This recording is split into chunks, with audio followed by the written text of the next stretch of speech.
அந்த புறத்து மகாராணி ஓ ஓ அந்த புறத்து மகாராணி ஓ ஓ அந்த புறத்து மகாராணி இவர் படிக்கார். அந்த புறத்து மகாராணி எங்க அவ ஆங்காங்க. அந்த புறத்து மகாராணி என்ற அர்த்தம் தெரியுமா உனக்கு?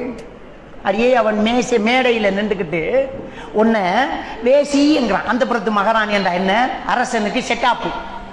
அந்த புறம் ஒன்று இருக்கும் அரசனுக்கு. அந்த புறத்தில் அழகிகளை வச்சுக்கிட்டு அப்பப்போ போயிட்டு வருவான். அதைத்தான் அந்த புறத்து மகாராணிங்கிறது. மடி மூளை கட்டவளை, நீ ஆசிரியரா, தமிழ் படித்த ஆசிரியரா இருக்க, மேடையில் ஒன்ன ஒருத்தன் திரும்பி பார்த்து அந்த புறத்து மகாராணிங்க நீ ஹாஹாங்கிற லூஷா. உங்களுக்கு இதான் ஒழுக்கம் சொல்லி கொடுக்குற லட்சணமா?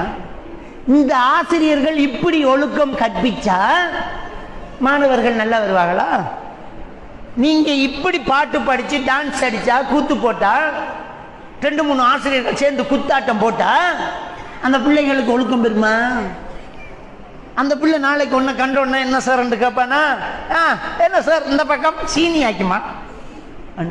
என்ன எங்கட பக்கம் செட்டாப்பா என்ன அப்படியே மரியாதை வேணும்.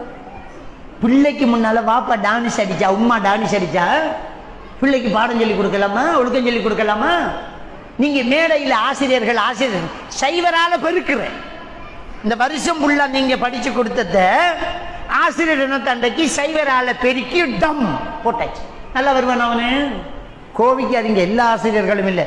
அப்ப இந்த லட்சணத்துல சேரும் டீச்சர் பிள்ளைகளும் இருந்தா, இந்த லட்சணத்துல நீங்க குத்து பாட்டுக்கு டான்ஸ் போட்டா, இப்படி இருந்தா எங்க ஒழுக்கம் வரும்? எங்க தீன் வரும்? இஸ்லாம் எப்படி வரும்? இந்த பிள்ளைகள்ட்ட எப்படி மார்க்கம் சொல்றது?